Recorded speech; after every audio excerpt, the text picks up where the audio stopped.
Bueno, pues si te parece, Roger, podemos empezar a hablar de esta cuestión, que es la cuestión de la conciencia, y tú me proponías enlucar. Sí, primero, ¿podrías decir qué es la personalidad para los griegos? Que grabas tú un vídeo diciendo que eran como las caras o las caricaturizaciones que tenían. Sí. Vamos a empezar por esta definición, que me gustó mucho. Empezamos un poco por lo que es la persona. Mira, yo siempre... Eso, la persona.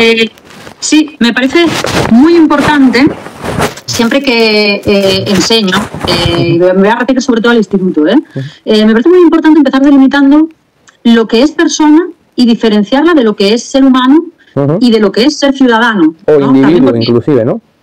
¿Y el qué? Inclusive individuo, pero bueno, esto vamos al individuo más tarde. Sí, también, por supuesto. Estoy adelantando ya. Por supuesto. La persona es como que en lo coloquial o quizá en el pensamiento así más por inercia, en el pensamiento inérgico, en el pensamiento que no es filosóficamente reflexivo, se toma persona casi como si por persona estuviéramos indicando pues lo más interior de uno mismo, ¿no? Cuando en realidad la palabra persona procede de máscara, y además no solo de máscara, sino del mundo de la teatralidad, del mundo actoral, porque persona era personare, ¿no? Para sonar en esos anfiteatros en los que, aparte de usar una máscara que de alguna manera proyecta al personaje, también proyectaba la voz y la hacía resonar en todo el circo, digamos, ¿no? En todo el teatro. Entonces, bueno, me parece siempre interesante explicar esto para poder darnos cuenta de que la persona es una performación también, ¿no? Es una performance, es decir, es como la puesta en escena de nuestro personaje dentro de un contexto social. Y como los contextos sociales pueden cambiar, pues el personaje, adaptándose, puede cambiar también con ellos. Entonces es como, dijéramos, como si fuera como la puesta en escena, ¿verdad? Podría ser así. Yo creo que es buena definición para un inicio. Podríamos... Vale, y además es un inicio que junta el mundo, junta al menos la reflexión filosófica acerca de la conciencia, pero también la reflexión filosófica acerca del personaje, acerca de lo que tiene más que ver con el arte y con la estética, y como que se produce ahí esa unión, ¿no? Yo creo que sí, porque al fin y al cabo los griegos no tienen una concepción del yo meramente abstraído en la cuántica, como creo que otro día puedes hablar de esto. La cuántica tiene una noción de un yo hiperpersonalizado, hiper retraído, tiene una conciencia más del nosotros y de algo que se preserva en la memoria, no solo en el inconsciente colectivo, no es tanto eso, un arquetipo, sino que se muestra presente en el teatro, en lo que se comparte y en lo que se queda grabado, porque al fin y al cabo es un ser bastante perecedero, demasiado. Si te quedas en tu oiko, si te quedas en la oikomanía, ¿no? Esa oikomanía es gestión de tu oiko, de tu hogar, sería. Claro, un templo puede conservarse, la historia del templo se puede conservar siglos y siglos. Entonces, ya hay una vida, después de la muerte, algunos dirían, ya hay una vida imperecedera. Ahí cuando Aristóteles en su metafísica lo dijo, los hombres imperecederos existen por los dioses o porque les haya tocado, por sus acciones y sus hazañas.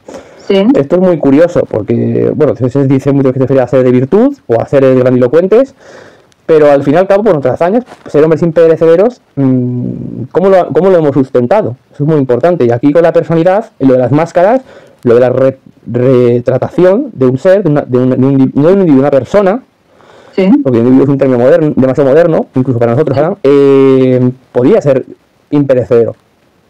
Sí, tiene que ver con el heroísmo un poco también, ¿no? Ya no solo en Aristóteles, sino anterior, en todo lo que es la mentalidad griega. Eso es. Claro, o sea... El héroe era como un semidios, el héroe podía ser como una especie de semidios. Porque no perecía, porque el héroe, un Aquiles, un ser de Iliada, Odisea, no había perecido. Incluso es un ser de una caverna, no ha perecido, sigue estando ahí. Podríamos decir que no perece en la medida en que se convierte en un personaje también pues no sé, como del folclore social, ¿no? Sí, pero este folclore sigue estando en todo momento en nuestro recordatorio. O sea, ahora un folclore puede ver una película o una serie mala que capaz que ni nos acordamos o que... Bueno, tenemos muchas películas.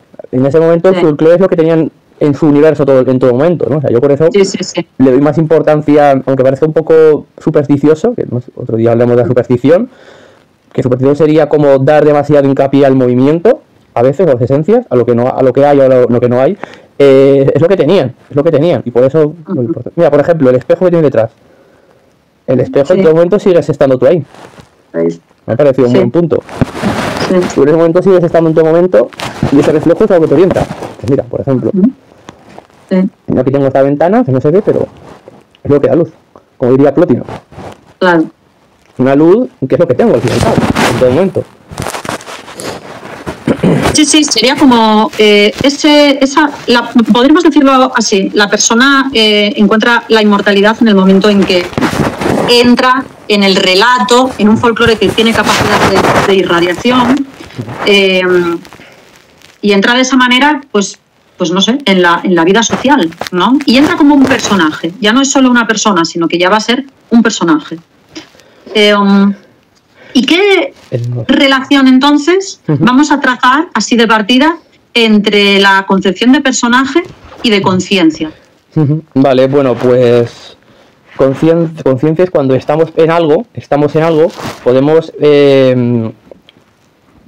inspirarnos y podemos vernos. Aquí no sé si pasa directamente de Lukács o que un momento a Plotino. No, sí, para que así hacemos ese puente, ¿no? Vale, entre la antigua luego si no volvemos y hablamos un poco de Aristóteles en su libro y hablamos de Plotino mejor más tarde. Pero el tema es que Plotino lo que habla de los seres inteligibles o del intelecto, de estar aquí y estar allá. Algunos dirían del mundo de las ideas. En muchos estratos es la virtud, en muchos estratos es el intelecto, el logos. En un cristianismo medieval podríamos hablar de divinidades. En un dios no sería la palabra, es un dios, aunque puede tener una personalidad humana, un dios, para otra charla explico por qué un dios es una cosa diferente. Es una virtud con una conciencia humana, pero no es directamente un héroe. Esto lo explicaría Salustio o Jámblico, por ejemplo. El hecho es que, claro, en la conciencia es porque nos atrae directamente, por vía directa, de un inteligible, del alma sensitiva, del alma intelectiva y del alma imaginativa. De teoría del alma de Aristóteles y de toda la escolástica, también por Plotino, claro. De cómo, con la teoría también del alma, podemos, y con la capacidad del intelecto agente tomista o averroísta, podemos ver a lo que sería al héroe. Al héroe y a la... Bueno, el héroe, los valores, y pero sobre todo la conciencia del yo. Aquí ahora mismo damos el salto, que me he desviado un poco, a la conciencia del yo mismo. De un yo, algunos dirían idílico o super perfecto, pero que un yo que no tiene un escenario clave. No tiene una época temporal, ¿no? Muchas veces. Hay que decir que puede estar en todo y a la vez en ninguno, que es un yo perfecto, en el mundo de las ideas. Y a la vez el yo, esto también hay un diálogo de Platón, que era la inmortalidad del alma, que hablaba de, por ejemplo, de que al fin y al cabo nosotros estamos en todos los lugares al mismo tiempo. O sea, es decir, que la conciencia se repite en los personajes de la historia. Se refería de que la conciencia en el yo se repite en toda la cosmogonía en nosotros. Porque aquí tenemos que hacer una diferencia cuando pasamos ya vamos a pasar a Lukács, del nosotros al yo. La historia está en nosotros, no está en el yo como tal. Y aquí va, y cuando pasamos del nosotros, cuando podemos hablar del alma, pero el alma es un receptáculo. La teoría es un receptáculo. Alma como unidad. Pasamos al yo, al individuo del yo, y pasamos a la teoría de la novela.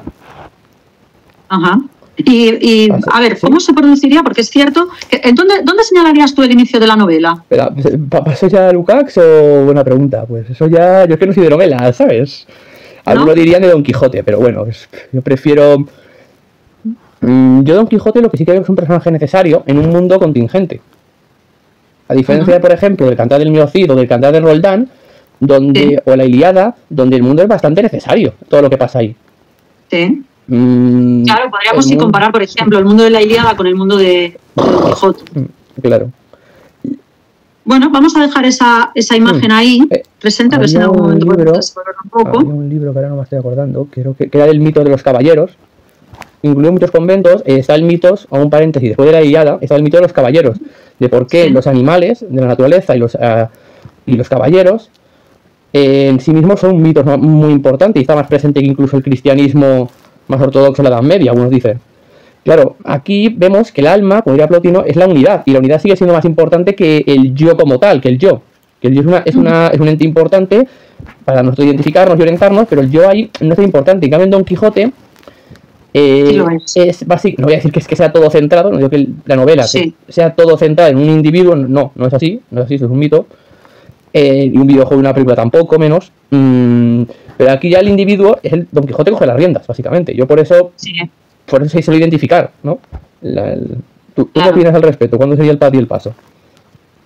Hombre, me parece que puede ser que sí, puede estar bien en Don Quijote, ¿no? Y que entonces, en cualquier caso, como tampoco es que tenga una cultura novelesca súper amplia, yo diría que se produce, y va un poco en la misma línea, ¿no? Yo diría que se produce el paso a la novela justamente por eso, ¿no? Cuando la personalidad concreta de alguien empieza a ocupar un lugar muy relevante en la historia, cosa que no siempre fue así. Entonces, podría ser con Don Quijote, sobre todo si lo comparamos con la Ilíada, en la que cada uno de los personajes es bien parecido a todos los demás, ¿no? Yo creo. Sí, porque al final ocupan un papel en el sistema. El sistema del Bellingham. Justamente, ya que en el sistema del Bellingham, todos ocupan un papel más. O sea, todos forman parte de la obra, al fin y al cabo. Del gran Bellingham, de la gran guerra. Igual es como que lo que tiene personalidad es la obra. Claro. La guerra, sí. O ese episodio, ¿no? Que nos están contando tiene como unos matices y como un espíritu determinado, pero no cada uno de los personajes. No, claro, tiene un alma mundi, el alma mundi, como dirían los griegos, o vegetativa, tiene un alma intelectiva y tiene un alma sensitiva, pero al fin y al cabo es toda una unidad. Uno múltiple, como diría Plotino, claro. Eso es muy curioso. Al fin y al cabo, muchos al final ocupan la misma función, que es guerrear entre ellos. Sí, y que más o menos usan el mismo tipo de lenguaje, tienen las mismas expectativas, los mismos código. No hay gran diferencia. No, la verdad es que en ese sentido, en comparación con una novela, una película muy caricaturizada que tenemos ahora, se nota bastante. Sin embargo, sí que es cierto que en un videojuego se produce algo, no soy muy experta en ello, pero se produce algo yo creo que parecido a la Ilíada, y a veces en alguna serie también pasa esto, como que la impronta personal está en lo que es todo el escenario y no en cada uno de los individuos que forman parte de él. A ver, es que aquí cuando pasamos del nosotros al yo, Lukács lo que quiere decir es que realmente no hemos pasado del todo, o sea, nosotros sigue ahí, en la novela, en el videojuego y en todo, podemos centrar una novela más en un personaje, como cuando dice que una novela o literatura es centrar un ser necesario en un mundo contingente. Vale, el mundo puede ser contingente, pero el nosotros no va a desaparecer. O sea, el nosotros no desaparece en ningún momento. No, claro. No puede desaparecer. De hecho, por definición, te puede parecer contingente, pero la contingencia es necesaria igualmente. Es la primera necesidad, algunos dirían. Vamos a usar. Es como que podríamos también, dentro de una novela, podríamos intentar hacer una lectura en la que tratáramos de ver, ¿no? Detrás de ese yo o de esa importancia del personaje, pudiéramos ver todo su mundo. Al fin y al cabo es como que quizá en la novela un personaje o unos cuantos personajes, pero bueno, por lo general un protagonista nos cuenta, nos viene a hablar del espíritu del mundo, pero centrado en él, podría ser de esta manera. Pero sí es verdad que enfoca la atención de forma distinta. La novela enfoca la atención de forma diferente. Nos hace creer que hay un individuo, ¿no? Principalmente, detrás hay. Sí, a ver, bueno, nos lo hacemos creer más bien nosotros, pero bueno, no nos lo hacen, más bien que nosotros nos queremos, que está el yo ante todo, que eso es un tema de la posmodernidad que luego iremos tratando, porque nos centramos tanto en el yo. Vale, y entonces, bueno, pues vamos a entrar ya. ¿Cómo lo explica Lucas? Espera, en los videojuegos hay cosmogonías donde hay un escenario y tú eres meramente un personaje más en este escenario y una trama que ni sabes lo que está pasando, y otras veces videojuegos que cada vez se centran más en una pantalla y en un pequeño punto de vista. Eso también pasa, eso sí, va según la saga, según los años, pero sí. Sería interesante ir comparando también las conclusiones a las que vamos llegando con esto de los videojuegos. A mí me interesa especialmente porque, bueno, yo trabajo sobre todo con adolescentes y una de las cosas que me llama la atención de la adolescencia actual, muy actual, me refiero porque cada poco tiempo cambia, ¿no? Últimamente. Y es que hay una afición importante a los videojuegos, pero sin embargo se perdió bastante la cultura del cine, incluso la de las series, que están ahí como muy presentes, pero yo creo que para gente más de nuestra generación, yo pensaba que era algo como más universal, pero no, los adolescentes no ven muchas series, no son muy de películas, hay algún cinéfilo, pero no es algo común, mientras que el videojuego sí que es como una cultura mucho más común, un acervo más común. Hombre. Y podría estar interesante ir viendo, bueno, justamente lo que de a personal tiene el videojuego, ¿no? Y esa devolución que nos hace al mundo, por ejemplo, de la Ilíada, por muchas razones.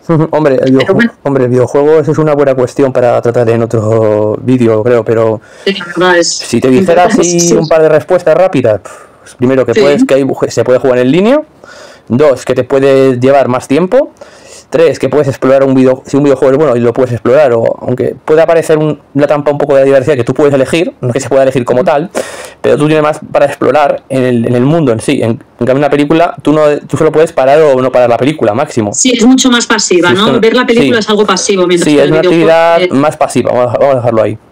Sí. Pues quizá por eso gusta menos. No sé si, a lo mejor yo estoy diciendo al adolescente de hoy, pero quizá a los adolescentes de siempre. Bueno, siempre ha habido cambios. Ha habido cambios en todos los videojuegos año tras año. O sea, yo, por ejemplo, la foto que tengo aquí, Dark Souls, no hay una historia.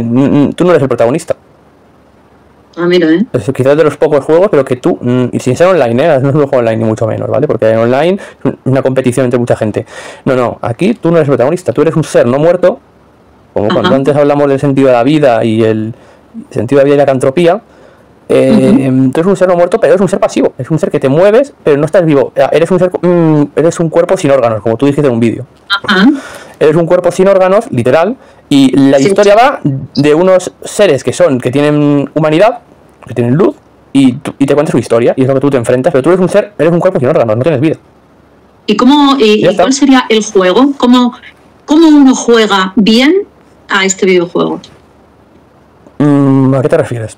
Repítela, pero no te entiendo muy bien. Como para que alguien que no lo conozca se pueda hacer una idea de qué es lo que ya lo entiendo, ya lo he pillado. Entendiendo a tu enemigo, al boss que tienes que matar. Pero solo estás pero vamos a ver, que esto no es como no estás tú y el boss. Estás el boss solo. Y tú eres una herramienta para matar al boss. Y tienes varias estrategias, pero al fin y al cabo está el boss. Al fin y al cabo es lo que llegas a la conclusión en la historia, es que solo está el boss y tú eres una herramienta más para que se mueran los bosses, como que un imperio caiga. Por eso digo que este juego al fin y al cabo es una cosmogonía, de alguna manera, de que tú no eres importante. Tú eres un ser... Claro, no eres el protagonista, eres una herramienta. Y logra transmitirte esa sensación. Claro. Sí, a la larga sí. Quizá no lo sepamos en la historia, no todos lo sabrán, pero sí. Al fin y al cabo, te miras en la historia o el lore, te lo llega a decir así. El mundo se está apagando porque se apagó la llama y tú, en el Dark Souls, eres parte de la llama que va a hacer desaparecer lo que hay. Ni tienes nombre, ni tienes apellido, ni nada. Eso es lo primero. Ya está. No tienes nombre y es un ser de la ceniza, se llaman. No tienes nada. Qué guay, qué interesante. A ver, Lucas. Bien. Lucas, Lucas, vamos a ver, queda ahí entonces para en otra ocasión, queda un poco ver eso, el videojuego, y un poco sería el videojuego la deconstrucción del yo directamente. Bueno, espera, una última cosa, tengo es un libro, pero bueno, en Blogger tengo luego si lo puedes pasar, tengo una especie de libro que se llama Videojuegos y Estética, creo que se llamaba, o Filosofía del Videojuego. Vale. Si te interesa, aquí hablo un poco del Dark Souls y de algunas películas. Ah, sí, por supuesto. Luego lo pasamos sin un enlace y ya está. Sí, y lo ponemos, sí, perfecto. Yo ahí seguiré subiendo contenido, o sea que para más obras y todo, ahí está todo lo mío, en mi blog. Vale, genial. No, y esto del videojuego a mí me parece súper interesante, porque es algo como que conecta lo muy nuevo con lo muy antiguo, me parece muy interesante. Aparte es como que tiene esta cosa, tiene un poco la ética, ¿no? Está muy guay. Sí, tiene una ética más activa, contigo mismo, sí, claro, por supuesto. Claro. Pues entonces enganchamos ahora con Lukács. Sí. Y en Lucas ya estamos hablando de la novela, ¿verdad? Sí, porque ya hemos pasado del nosotros a un yo. A un yo, ¿vale? Obviamente. Sí, estamos más bien en el yo, más lo vemos desde el nosotros lo hemos dejado un poco más apartado. Vale. Y esto Lucas lo explica así explícitamente, el paso de nosotros al yo. Tampoco sé si lo explica de esta manera, ¿eh? Bueno, pero como yo lo estoy interpretando. Lucas, pero bueno, pasar de nosotros al yo, bueno, lo ha dicho más gente, pero a mí me parece que esa es la manera. Vale. Básicamente, o sea, entendiéndolo así de sencillito. A ver, Lukács da mucha importancia al hombre entero y hombre enteramente. Como escenario, para entender los escenarios. Esto lo trata la estética, una estética ontológica, pero es así. Lo que hay que tratar son estos dos temas, el hombre entero enteramente, y el que tú cuando estás en la novela, un personaje solo no puede estar. Un personaje cuando es solamente un personaje solicista, cuando un personaje solo vemos el personaje y no vemos el escenario ni nada, se convierte o en algo que no es literatura, va a ser una cháchara, o directamente es una obra de muy baja calidad. Y que eso no ha podido ser, es decir, que nosotros en nuestra imaginación nos hacemos cargo de la psique, del yo, como individuo, qué guay soy, o cómo entiendo a otra persona. No, a ver, que eso no existe. Que Lukács lo que aclara es que no existe. De que al fin y al cabo son las situaciones en las que estamos y ahí se hace el personaje. Y en todo momento, una vez llegamos al yo, o nos ponemos en el yo, volvemos al nosotros. Porque el personaje de novela, al seguir en nosotros, es un buen personaje y nosotros somos auténticos, en nuestra vida real, nuestra vida efectiva, mejor dicho, no real, no voy a decir real, voy a decir efectiva o material, cuando como personajes estamos en el contexto que tenemos que estar. O sea, diríamos como que el personaje es un punto de llegada, ¿verdad? Claro. O sea, nosotros, yo como Roger Salvatore, aquí como personaje, pues como muñeco que hablas, una voz que estás hablando, que yo me quede hablando en un cuarto a oscuras sin nadie, no va a cambiar nada. Ya. Por más, por un ser inminente, impotente que sea, como si soy alguien cercano a un dios, un ser de la virtud. Si yo es como que habría una falta de relaciones, o sea, al no haber al no haber una trama relacional, es como que no resuena con nada. Claro. O sea, que no habría que buscar ejemplos de novelas o películas que fueran tan malas que fueran así. Pues sería interesante. Sí. Modos de hacer y modos de relación. ¿Qué hacemos y cómo nos interrelacionamos con los objetos y nos sincronizamos? Claro, es lo que dice Lukács, que al fin y al cabo nosotros como personas es lo que hacemos con nuestro medio homogéneo. Con el medio homogéneo vamos como sistema, como particularidades, vamos al hombre entero y el hombre enteramente. Vamos a detenernos, si no te importa, un poco en esto. El hombre entero y el hombre enteramente. Hablo bastante, sí. No, pero quiero escucharte esto. Vale. Explícalo un poco para quien nos vaya a escuchar después. Explícalo como si fuera si fuera en plan un nombre de apunte enciclopédico. ¿Cómo sería? Vale la pena desarrollarlo bastante, ya que esto es ontología realmente. O sea, se lo pone en la estética tomo 2, me parece que lo pone. La página 318 empezamos. Pero el tema del hombre entero es, de alguna manera, el hombre que realiza una acción, el hombre que está en constante movimiento, junto a la persona que está en contemplación. Vamos a ver, en el medio homogéneo, somos ambos, en un momento somos hombres enteros, y hombre enteramente cuando realizamos una acción y estamos trabajando, haciendo una faena, que enteramente, cuando quedamos retratados, estamos en una cierta contemplación o quedamos en una grabación, en una conservación. Ahí somos hombres enteramente. Y el hombre entero es necesario para llegar al hombre enteramente, que no es una dualidad, es un modo, es una historia de modalidades, de modos, y uno es necesario para ser el otro. Y podemos ser al mismo tiempo hombres enteros cuando estamos trabajando o estamos hablando ahora mismo, que cuando seamos hombres enteramente, o personas enteramente, cuando esto quede grabado y se nos recuerde. Y esto se trata en un modo homogéneo en un sistema. En un sistema no meramente en un yo individual de lo que he hecho este año. Esto no es una red social donde tú grabas vídeos o subes fotos y te crees el número uno. Porque posiblemente tú subas fotos a redes sociales sin saber lo que haces y sin saber que te vas a morir y que es un sentido de la vida. Pero es un sentido porque tienes miedo a la muerte. Y bueno, el medio homogéneo es donde estamos y cómo estamos. Que el tema del tiempo, esto sería para otra charla, el tema de la cuántica, de que muchas veces nosotros nos ponemos en un lugar, en un contexto, en una época, en el ser histórico, como diría Lukács, en una conciencia de clases, que esto no tengo muy pensado hablar de esto en esta charla, porque esto es más dedicado a la novela y al mitos. No, yo no tanto suelo hablar de fábulas ni de novelas, me gusta más hablar de mitos, fíjate. Y creo que y en cierta medida el sentido de la vida. Me parece más interesante, vamos. Pero lo que estaba diciendo, el medio homogéneo, que esto lo dice Lukács, y Penrose, dice, es un físico cuántico, al fin y al cabo el tiempo lo acoplamos nosotros. El tiempo lo acoplamos nosotros debido a que tenemos que acoplar el sistema, tenemos que adaptarlo a donde estamos con el tiempo y el lugar. Pero sí, con el recuerdo, con el hombre enteramente, el tiempo de base no existe. Es una proyección, es un acoplamiento, básicamente, diría Lukács. ¿Qué sería, Lucas, la conciencia cuando él está hablando de estética. Cuando está hablando de estética, de la novela o del mito, sea como... sea cual sea donde nos queramos poner. ¿Qué es la conciencia en Lucas, en ese ámbito? Pues en el momento de estética, has dicho la estética.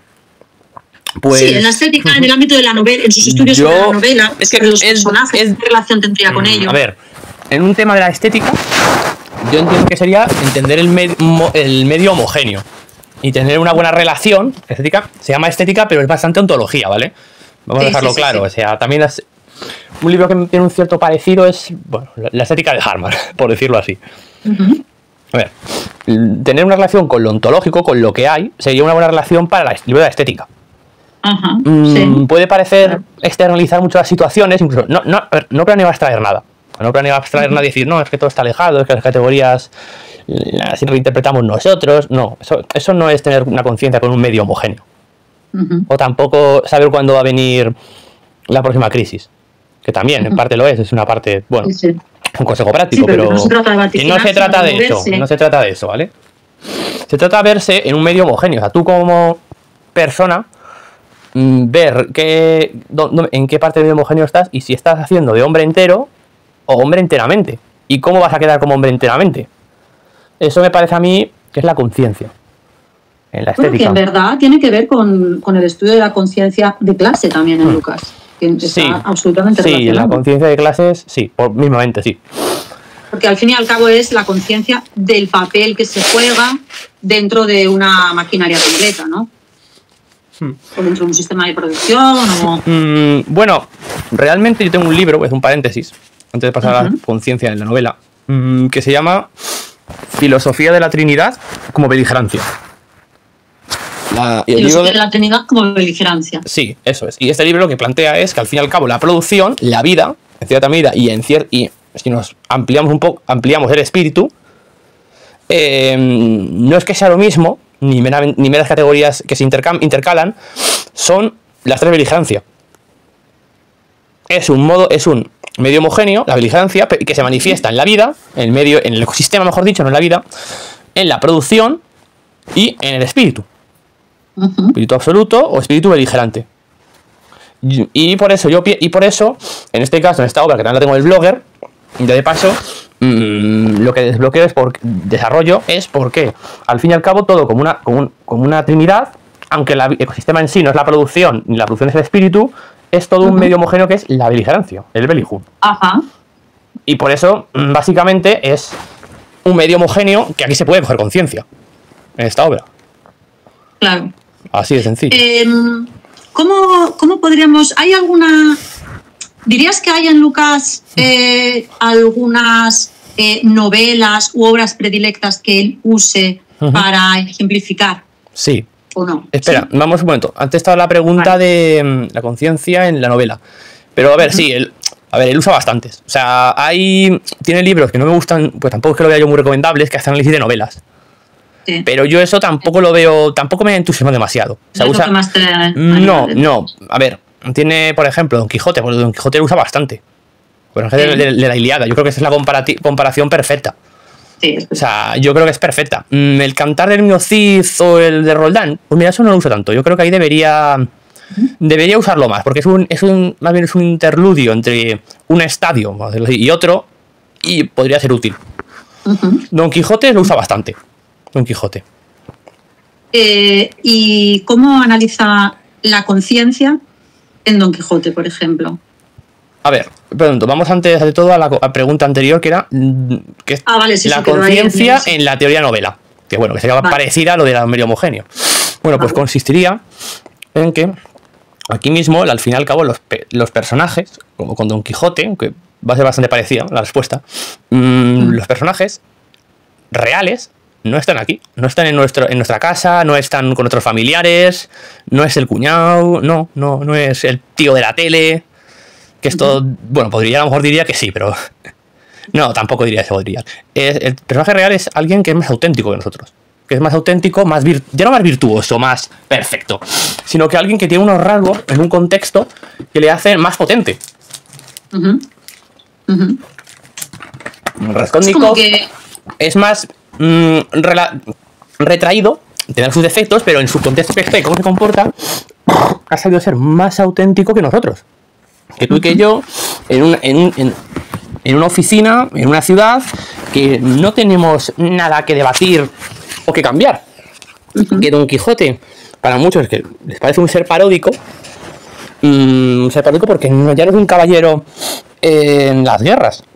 De hecho, me da que pensar que cuando se intentó ir a África, creo que fue en el capítulo de Barcelona, que se intentó ir a África, no le dejaron ir a la guerra, a Túnez. Claro, para muchos les parece que es un personaje que no sirve, o que es un tipo que está loco y es una persona paródica que tiene una locura, porque no está en el contexto adecuado, que es la batalla. Y que entonces deberíamos olvidarnos de él. Pero claro, Don Quijote es un personaje tan auténtico de primeras como Roldán y como el Cid. Y como Aquiles. Pero lo que pasa es que el tipo no está en un mundo contingente. Nosotros tenemos conciencia, como Don Quijote, en que intentamos... No se trata de identificarse como un perro, un gato, como una pared. ¿Vale? Se trata de que nosotros, nuestras intencionalidad, incluso nuestra más sensitiva de alguna manera, está con Don Quijote. Porque intentamos ser un caballero, nos podemos poner una armadura, intentamos estar en el mismo contexto, en la misma idiosincrasia. Pero dejar de cambiar de ser nosotros consiste en dejar de ir a un trabajo, en dejar de vivir en una ciudad, en dejar de jugar a la lotería, ¿por qué no? Y cambiar nuestro modo de vida. Ahí sí que podemos tener la conciencia como Don Quijote. ¿Cuál era tu pregunta concretamente, Don Quijote? No, era sobre cómo ya, o sea, aprovechando que encima podríamos decir que quizá Don Quijote es donde será el paso a la novela, cómo entonces en él, o cómo el personaje de alguna manera podría concentrar ese paso del nosotros al yo, pero bueno, a la vista también de lo que estás explicando, cómo se juega ahí el contexto y el individuo, ¿no? Vale. Como la apropiación. Es más, a mí me surge como hablar un poco ahí del territorio, ¿no? Es como si Don Quijote, al menos aparentemente, estuviera fuera de su territorio, ¿no? Como si él desplegara un personaje apto para otro escenario. Claro, para otra época, más bien. Para otra época. Sí. Que podría ser perfectamente algo épico, a ver, ¿no? El tema es que en Don Quijote, aquí sí que entra el debate porque él sí que hay guerras, sí que hay enfrentamientos en Castilla. Claro, eso es un matiz, es decir, él se quiere ir a la guerra, o sea, él no... Y hay guerras fuera en Europa. Claro, hasta eso lo primero, o sea, no es que no haya guerras. Segundo, Don Quijote sabe que en España una guerra abierta de momento no hay. Pero él sabe que hay peligros, que hay bandoleros, que hay caballeros... Y, bueno, él se encuentra con caballeros y les reta a duelo, y sabe pelear.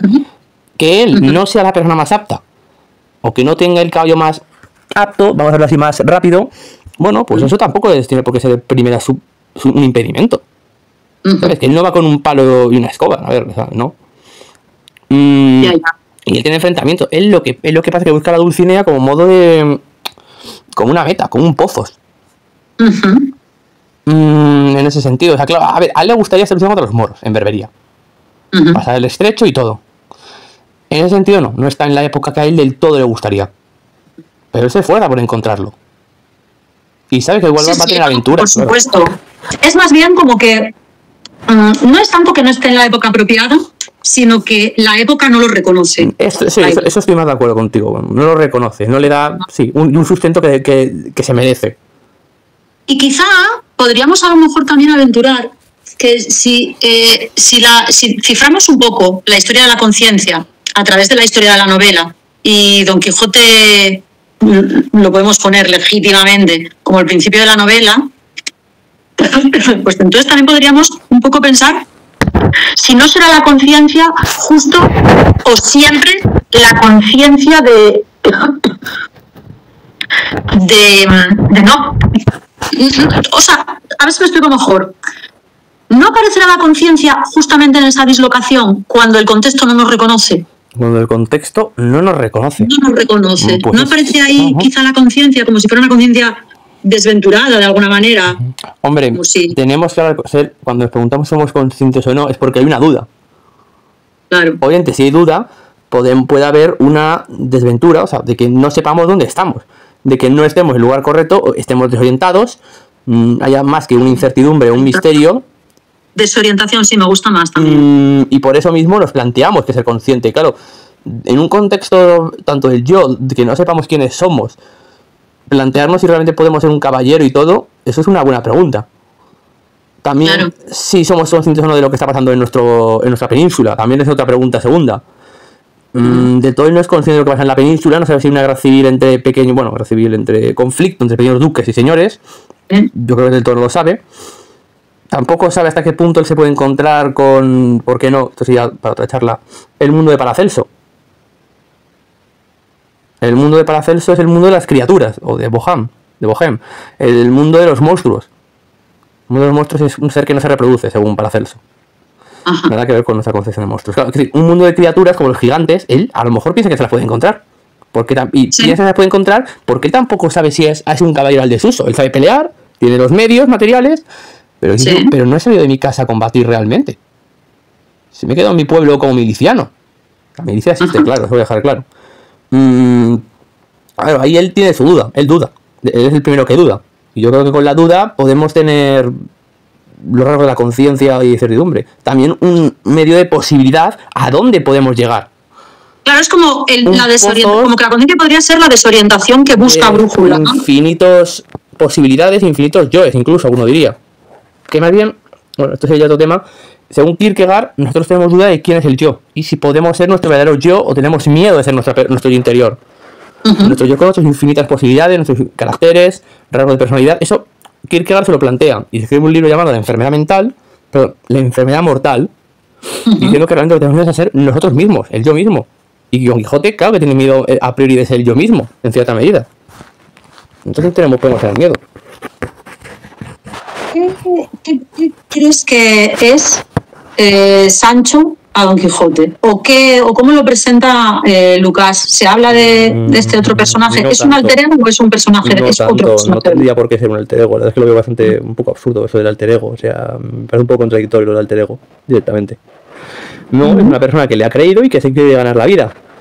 Directamente, no le veo más importancia a priori. Quizás luego sí que por lo de la ínsula se cree el curro de Don Quijote y cree que puede lograr la ínsula. Quizás algunos dirían que se ha creído bastante identificado a lo que es el propio personaje de Don Quijote.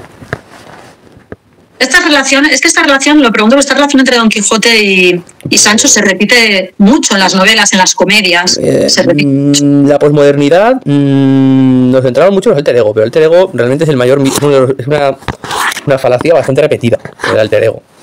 Un alter ego en todo caso sería un yo posible o una parte de mi personalidad que se replica, pero realmente para nada. Es una persona que hace cosas que le ayuda. No es para nada una persona.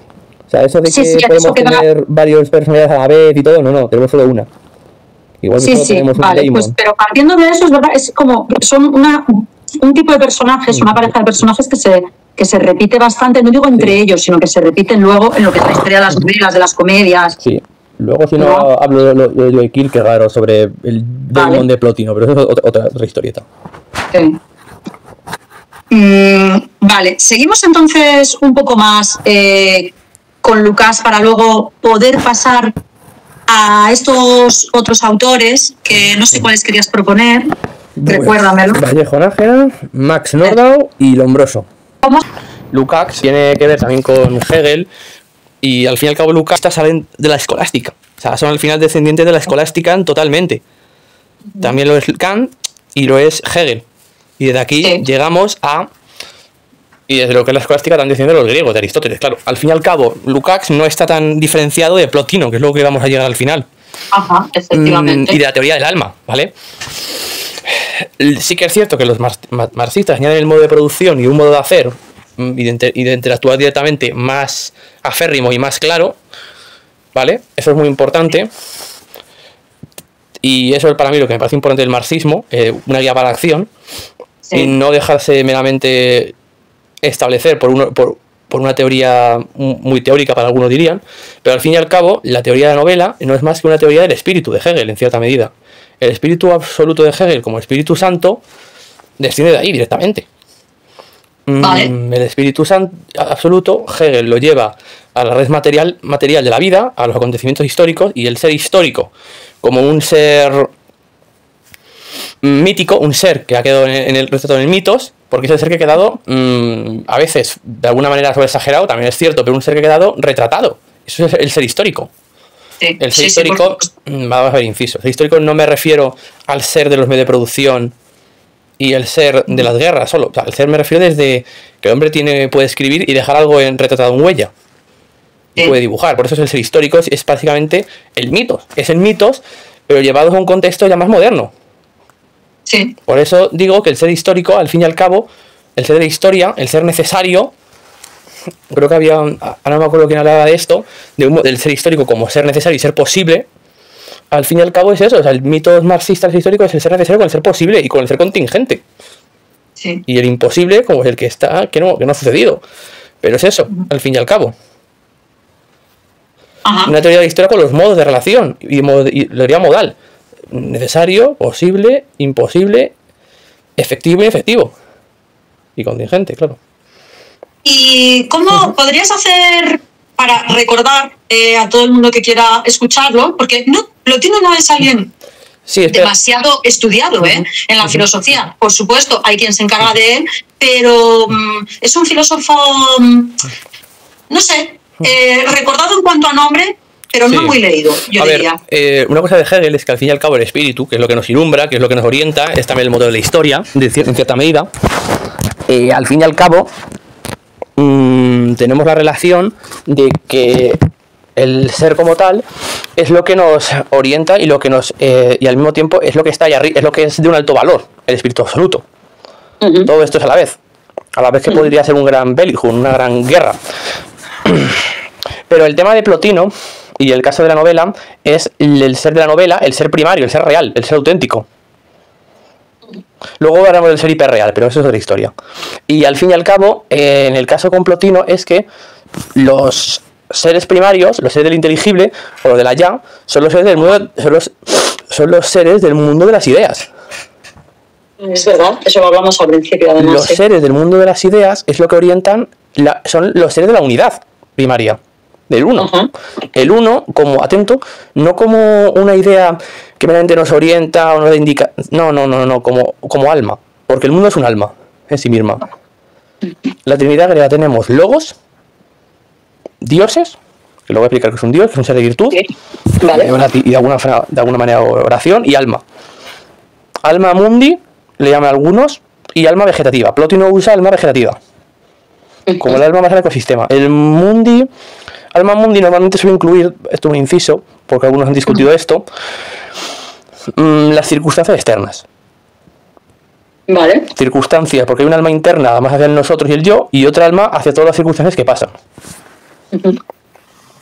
Y esto mismo es muy importante. Y por eso el alma como gran unidad es más, para mí me parece incluso más relevante que el espíritu absoluto de Hegel. Lukács tiene una conciencia más material, una lucha de clases, una conciencia en la estética y ontología con el hombre entero y hombre enteramente, y tiene una conciencia de la novela. Sí. Las personalidades auténticas y reales son más verificadas en la novela. Y Plotino tiene la teoría del alma, que al final y la gran unidad que se autogestiona a sí misma. Sí. Por eso me parece que realmente para mí el inicio es Plotino. Es una teoría de estratos. Nicolai Hartmann, exponedor, mejor dicho, la teoría de estratos, estrato orgánico, estrato inorgánico, social objetivado. Al fin y al cabo, él expone como en su ontología, tiene una ética aparte, pero bueno, tiene una ontología, expone todas las ontología como categoría, expone lo que hay, pero lo expone en varios niveles, pues para que me entendáis, es eso, es una ontología estratificada. Esto de Hartmann, por citar a alguien más moderno, Hartmann como teoría de los estratos, de algo un mundo de las ideas, un mundo material, un mundo efectivo e inefectivo, en el alma Plotino lo incluye todo como gran unidades, como todos los elementos que conforman un sistema. Ahora en teoría de sistemas o teoría de la complejidad, por citar otro ejemplo. Y otra cosa que te iba a preguntar, ¿sí? Lucas, ¿hace alguna referencia él directamente a Plotino o no? Me parece que no. Esto es un enlace que lo estoy haciendo yo. Plotino sí que a veces va al yo y la conciencia, no es que se pierdan en los otros, ¿sí? Sí. Cuando hablábamos, por ejemplo, de Lombroso, que es alguien que me habías escuchado hablar, yo lo mencioné eso, muy fugazmente, en un momento que estaba, pues bueno, viendo algunos filósofos principales que habían tenido impacto en la criminología, en la propia aparición de la criminología, pues a partir también de la fisonomía, de la cuestión del carácter y del temperamento a partir del cuerpo y de lo que se puede ver. Bueno, en fin. Y tú lo querías traer, ¿y cómo entraría aquí el Lombroso? Bueno, Plotino diría que todos tenemos un daemon. Un daemon, que esto lo explicamos otro día. Un daemon, termino, es como un carácter. Hay varios daemones que te tocan en el yo. Hay muchos demones en el mundo de las ideas, pero al final el que tenemos nosotros es un daemon, un damones. Y es un carácter que nos impulsa a hacer algo, un carácter nuestro. No una moira que es algo del destino. Ya, no, algo que es nuestro. Sí, algo más interno, ¿vale? O sea, lo del tema de las moiras, que esto termino de explicarlo. Había la Orestiada, ya me acuerdo. Que también te impulsan con una voz. Eso, que también es la conciencia en Plotino, ¿vale? Junto al daemon. O la conciencia que tienes tú con la naturaleza, con las ninfas y los dioses. Eso lo vamos a dejar aparte, porque aquí, quitando un poco el tema del daemon, que al fin y al cabo lo va a sustituir por psique. Claro, pero por psique es algo muy elemental, muy lo que nos viene inminentemente, ¿sabes? Aquí, en la teoría de la posmodernidad, vamos a referirnos a estos tres hombres, Vallejo Nájera y Lombroso, principalmente. Y Max Nordau lo vamos a tratar no tanto en la conciencia, sino en el arte. Vale. ¿Por qué hemos hecho este cambio? Bueno, pues este cambio queríamos comparar autores antiguos y que deciden de la antigüedad, de una descendencia en la teoría, frente a estas personas que no creen en nada, que no creen en la conciencia, no creen en el arte, no creen en la belleza, no tienen un concepto claro de la ética, más allá de un modo de producción de la propiedad de esto es mío o esto no es mío, esto es tuyo, esto no es tuyo, que tiene un concepto del hombre degenerado. ¿Sí? Hablan de carácter, pero es un carácter muy centrado inminentemente en lo que hacen. ¿Sí? Y ese es el tema, porque en la posmodernidad no existe la conciencia. No se puede definir que la conciencia. Por eso creo, y por eso quería hacer esta comparativa. Estos hombres son los que inician la teoría de la conciencia moderna y la que creo que nos ha, básicamente, mal puesto en nuestro entendimiento actual. Vale, bueno, eso es muy interesante. Entonces vamos a ver por qué, lo primero. Bien, para Lombroso solo existiría el delincuente. ¿Sí? El delincuente, ya está, ese es el ser. Sí, te iba a decir que efectivamente yo era lo que lo conocía, sí. Y la mira, una frase que tengo aquí es: yo empecé a preocuparme por los demás y la solidaridad me hizo anarquista. Claro, el anarquista es alguien malo. La gran sensación, el sentimiento, la gran sensación es lo que nos hace impotentes y lo que nos hace contrarrevolucionarios y anarquistas. Y eso Lombroso es lo que no acepta. Para Vallejo Nájera está el ser débil, el carácter débil, que no lo explica muy bien, pero habla del gen rojo. El gen rojo es la pura debilidad en sí, que solo existe, que ya todo es óptimo desde unos pocos gente que son el caudillo, quizás serían la élite, son los óptimos, y cuando estás débil en un estado de debilidad aparece el gen rojo, y eso incluye a las mujeres, a los niños, a los artistas, a toda esta gente. Una noción más amplia, más exterior es el arte. ¿Qué es el arte para esta gente? El arte, si acaso tiene una noción de arte, tienes algo geométrico, algo perfecto, algo lógico. Lo que no, es un arte y es una degeneración. Y si ha hecho arte es porque eres un degenerado. Obras de teatro, obras de pintura, incluido Goya, por cierto, hecho por Max Nordau, es porque no has sido correcto. No te has fijado en lo que tienes, en tu lenguaje, en tus patrones de comportamiento, y por eso eres por índole eres el degenerado. O sea, parten de que el sujeto, parten del sujeto degenerado para hablar del sujeto, al fin y al cabo. Y del poder.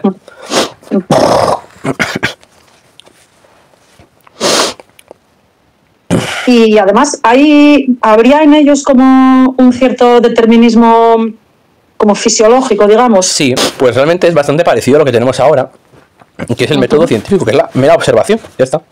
Sí. Los patrones que se habitúan son los que los vamos a sacar. En un marco de habituamiento es lo idóneo y lo que no debe salirse de la norma. Aunque eso incluye degeneración. A ver, Lombroso destaca rasgos físicos como orejas de soplillo, tener el mentón demasiado desarrollado, tener más fuerza en el brazo izquierdo, tener brazos más largos que el pectoral, que el tronco. Rasgos un poco inusuales, pero que para la época le servían. Sí. Claro, el tema es que también el ser débil incluye el ser pobre, porque estás más vulnerable. Y para él el sujeto débil y de cierta manera la mujer es la primera degenerada. Y el niño, porque el niño está inacabado. El comunista es la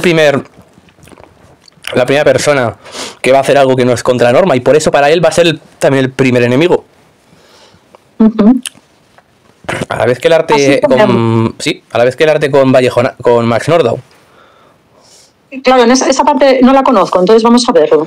Pues Max Nordau es un hombre protestante, como no, y él no tiene una conciencia de Dios más allá de un Dios geométrico. No tiene una conciencia de un Dios que no sea castigador, como diría Kierkegaard. Creo en Dios y veo a Dios para que me castigue, no para que yo ayudarme con él. Y debo obedecer en todo momento. Sí, o sea, es un Dios tipo... es un dictador, digamos. Bueno, es un vigilante. Es un vigilante ortodoxo. Es como un poco como si fuera el propio poder social elevado de alguna manera. Sí, y de hecho, no quiero hablar del tema porque tampoco me interesa nada mucho, pero podríamos llegar a Foucault y a Terry Eagleton. Bueno, sí, claro, porque esto parece que nos llevaba pues a esa idea de vigilar y castigar.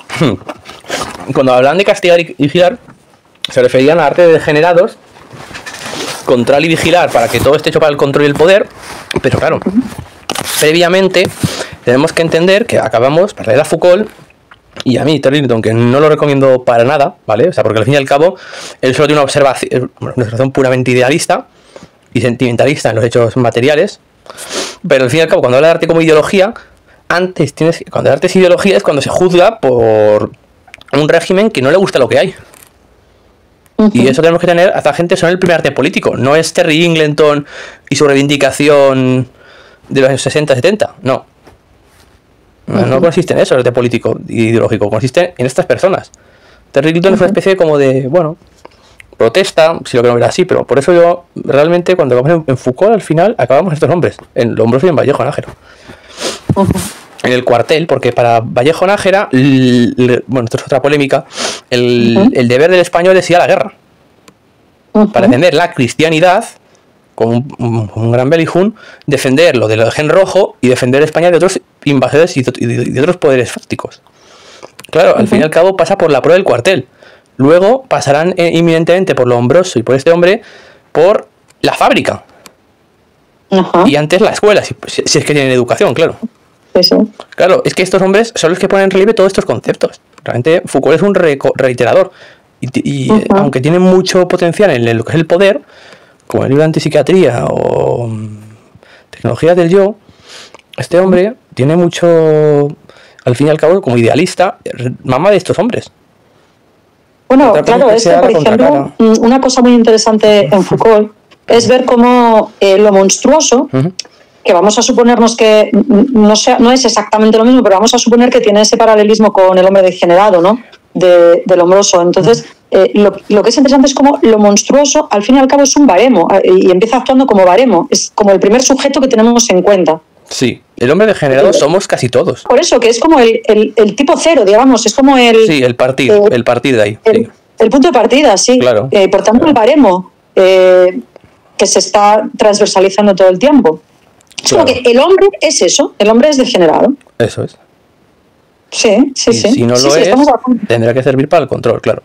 ¿Qué te iba a decir? Hay una... Bueno, antes de preguntarte sobre el esquizo de Deleuze, que yo creo que sería un buen final, el esquizo de Deleuze, porque yo creo que esquizo de Deleuze versus el hombre, si lo comparamos con el hombre máquina, sería una buena polémica, a ver, como último final, pero hay una especie de discusión. Había un hombre que no sé bien cómo se pronuncia, que escribió un libro muy importante, que nadie le conoce, pero bueno, que se llama son dos. Lucien, que escribió un libro llamado Estrategia, y otro que se llama Polemología, de un autor que no sé bien pronunciar su nombre, es un francés. Bueno, estos hablaban de la guerra, ¿vale? Y hablan de que todo es guerra. Todo es, y eso se llama la polemología. Y había una conversación que tenían, y es que decía que los hombres que han muerto en las guerras son los mismos que luego habrían muerto de enfermedades o habrían muerto por otras causas. Sí, como que es un sobrante, ¿no? Incluso la gente que tiene trastornos, como la tuberculosis, como Nietzsche inclusive, son gente que o tendría que haber muerto en una guerra, que Nietzsche fue a la guerra, por cierto, o que tendría que haber muerto de una tuberculosis. o incluso o sabéis alcohólicos ahora, y que en la guerra de Vietnam la gente que no murió de una cosa tuvo que padecer otra enfermedad o otra muerte. Eso es una cosa que, bueno, un autor que lo quiero citar aquí de la época, en que al fin y al cabo el sufrimiento y la guerra está ahí mismo, simplemente que se da en unas causas u otras, es lo que él cita, y muestra una comparación de la gente muerta en la guerra de Vietnam junto a la Segunda Guerra Mundial, junto a la comparación de gente muerta por tuberculosis y alcoholismo. A diferencia, tiene que ver con una especie de excedente. O sea, tiene que ver con alguna teoría del excedente. Sí, habla de los excedentes. Bueno, la polemología habla de excedente de todo tipo de población, de comida, de recursos, de si guerra no hay guerra, de todo lo que se puede manipular para la guerra. Solo toda la polemología en sí.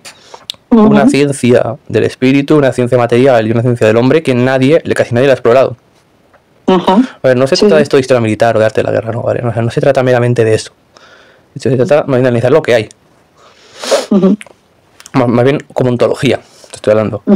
Te lo saco a colación porque, por ejemplo, Vallejo Nájera tiene varios libros, uno muy poco conocido, es que no me acuerdo cómo se llamaba, que es algo así como, que lo encontré en la Biblioteca Militar de Madrid, que no me acuerdo muy bien el nombre, de hecho, que es un manual que es complicado de encontrar, que lo que habla es por qué el soldado que ha vuelto de la guerra es el primer degenerado.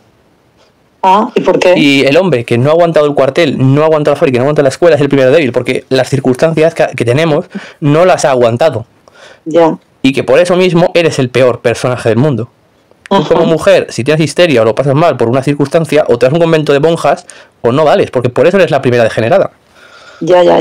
Y que muchas veces lo que es la histeria es la mujer la primera, por cierto. Bueno, esto también, mira, a mí esto me recuerda define mucho un degenerado.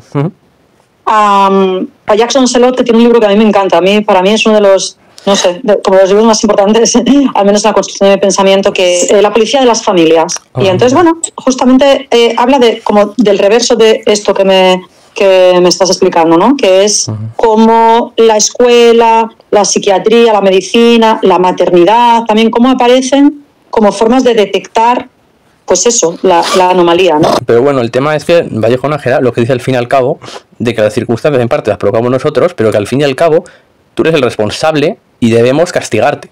Podemos fusilarte, tirarte a una cárcel o a una zona más recluida, básicamente. Conclusión. Entonces, esas instituciones son un poco como la prueba del algodón el que vale y el que no. Claro. Y que eso, al fin y al cabo, nosotros ahora hablamos de Foucault, pero es que esto es una Vallejo Nájera. Sí. Es así de sencillo. O sea, nos vamos al idealismo absurdo del hombre de Terry Eagleton, con la teoría de novela, porque la teoría de novela, al fin y al cabo, vamos a hablar claro, su teoría de Foucault y Terry Eagleton de la novela es lo más contrario a Lukács y, por supuesto, muy parecida al arte de degenerado de Max Nordau. Es que es eso, al fin y al cabo.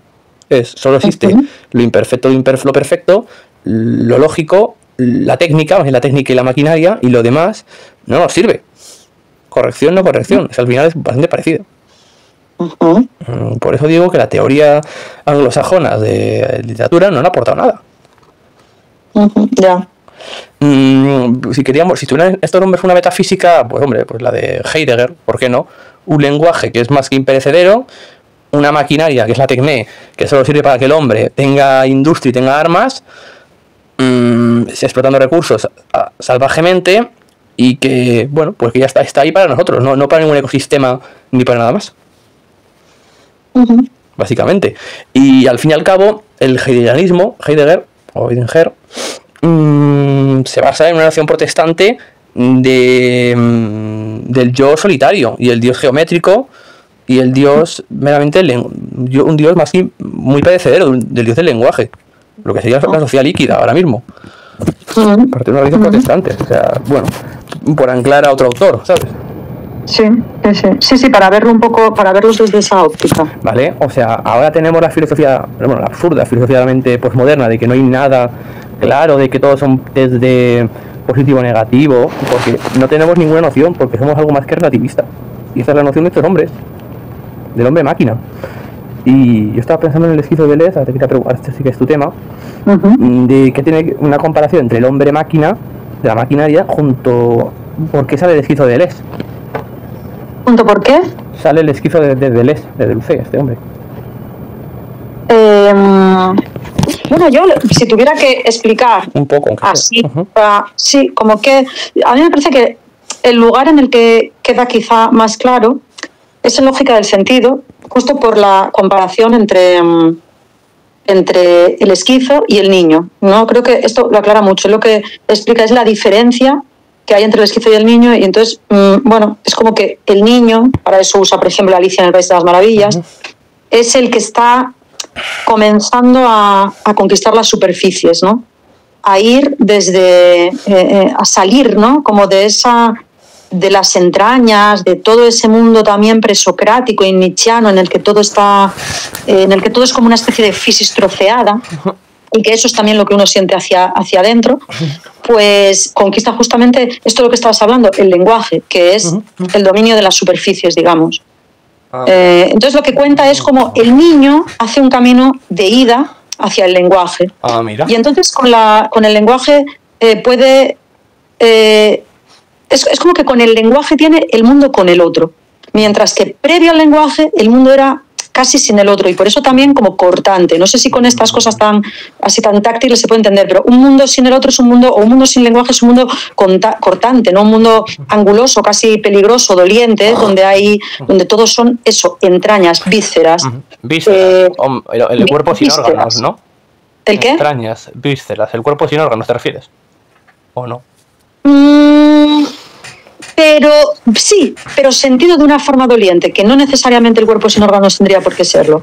Sentido como de una forma doliente, de una forma extrema, cercana a la angustia, o que es fácilmente angustiante. Algo que también podemos encontrar en los sueños, ¿no? Porque los sueños, al menos a mi parecer, es raro cuando tenemos un sueño muy bueno. No quiere decir que tengamos todo el tiempo pesadillas, pero en el mejor de los casos suelen ser inquietantes. Estoy de acuerdo contigo, en un sueño inquietante. Eso es una buena... También pensado, sí.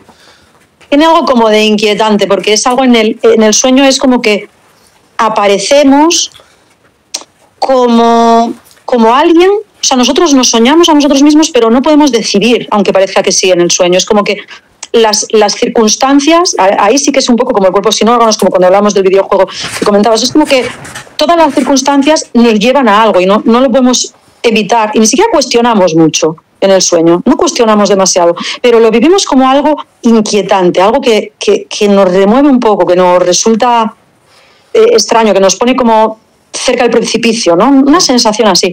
Entonces es como que el niño hace el camino de ida desde esta sensación de ser, sí, un cuerpo sin órganos, un cuerpo directamente desorganizado. Vale. A ser alguien que tiene la palabra y que por tanto se puede comunicar con otros. No quiere decir esto que podamos lanzarnos o no información veraz, sino que con el lenguaje como que las aristas se pulieran un poco, ¿no? Como que el lenguaje nos permite, para bien o para mal, hacer del mundo algo más dominable, digamos, ¿no? Como algo que podemos surfear más fácilmente, que no nos fagocita, ¿no? Que no nos trocea totalmente. Entonces es como si el niño fuera alguien que sale de las profundidades de una piscina afuera y de repente se encuentra en ese lugar fuera de la piscina donde ya puedes abrir los ojos, no ves borroso, etc. Aunque eso no quiere decir que eso sea más real, ¿verdad? No quiere decir que sea más real, pero es más amable. El esquizo es un poco como si fuera el inverso del niño, alguien que hace el camino inverso. En vez de ser ese niño que conquista las superficies, es alguien que tuvo lenguaje, pero este lenguaje se le empieza a desestructurar. Vale. Y según se le desestructura el lenguaje, la realidad empieza también a trocearse. Vale. Y a mezclarse y a juntarse unos elementos con otros de una manera distinta a la funcional, digamos, ¿no? Vale, a la del cuerpo organizado y funcional. ¿Su conciencia dónde Esto está? Con todo lo bueno y todo lo malo que ello implica. Pero su conciencia ¿dónde acaba? Y su personalidad. Porque el hombre máquina es súper... Entiendo que es como algo muy organizado.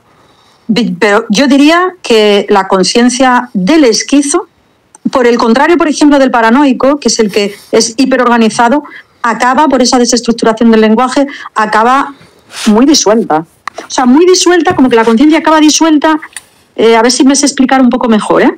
No es que acabe disuelta y ya está, se perdió, sino que la conciencia va a ir pasando de ese centro que nos imaginamos que tenemos, de ese centro que en Freud es la genitalidad, por ejemplo, pues se va a ir fugando hacia la periferia. O sea, como que la conciencia va a ser, no va a ser la de un sujeto central, sino que la conciencia va a ser algo que ocurre en el ojo, en un momento en el que el ojo se está apareando, digamos, con la luz, o que ocurre entre dos bocas porque hay un beso, en lugar de ocurrir en el cerebro de cada una de esas personas que se están besando. Como que, así como se pierden las superficies, yo diría que inversamente la conciencia, o paradójicamente, va a ir a parar al encuentro entre dos superficies. O sea, va a pasar del interior al encuentro entre diferentes elementos. Vale, lo pillo.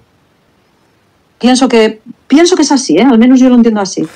Vale. Última aclaración. ¿Crees que esto se podría relacionar con Baudrillard, con el tema de lo hiperreal? El concepto de lo que tenemos en la cabeza, en la imagen, se convierte en algo más real porque se repite todo el rato. ¿O eso crees que ya no? Sí. Y porque se repite, yo creo que aquí importa el hecho de que se repite simbólicamente, ¿no? Porque sí, es un simbolismo, claro. Si se repitiera de otra manera, como por ejemplo, en la pulsión de muerte, no, sí, yo creo que tiene que ver con esto, ¿no? Con la repetición simbólica.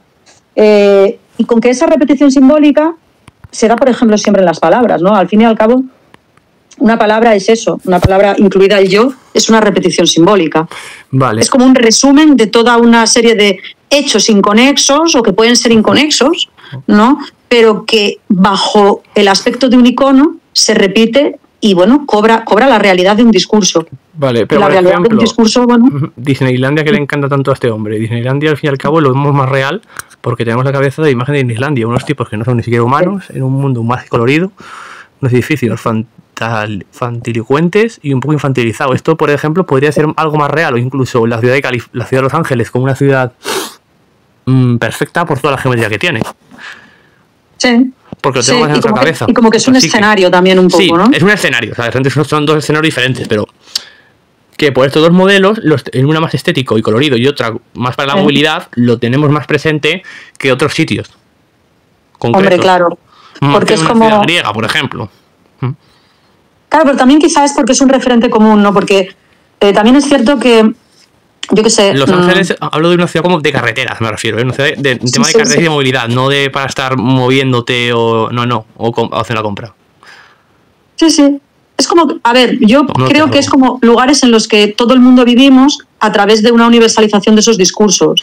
Bueno, universalizable tampoco, yo creo que es más, bueno, universalizable, bueno. Bueno, el habla del hombre postmoderno como que lo que es lo que tiene en la cabeza, el mundo colorido y una ciudad hipergeométrica por las de carreteras. Sí. Pero bueno, que parece... Bueno, universalizable. Bueno, quizá también el hecho de que sea de carreteras también tiene que ver esta imagen, que es como esa oposición, ¿no? Entre Los Ángeles y Nueva York. Sí. Bueno, aunque luego al final, a mí me interesaría decir dos cosas, ¿eh? Como que Los Ángeles es un poco como la fábrica, ¿no? De los sueños, porque Los Ángeles es el lugar del cine. Claro. Pero sin embargo, si nos fijamos, en el cine aparece más Nueva York que Los Ángeles. Tienes razón. Los Ángeles es la fábrica, pero al final lo que nos proyecta como icono es como Nueva York, Made in Los Ángeles, ¿no? Vale. Pues vamos a ir acabando ya. Esto se me va a quedar muy largo. Pues sí. Y los sitios que hayamos dejado, pues los trataremos en otros momentos. Otra charla de tipo de las moiras o de las ninfas sería bien. Sí, oye, y el del videojuego principal. Ya sé que vamos a lanzar tu libro, pero... Yo creo que... Sí, a ver, hemos hablado casi de 2 libros míos. Luego el libro del mito y del abandono, para otra charla me encantaría hablar.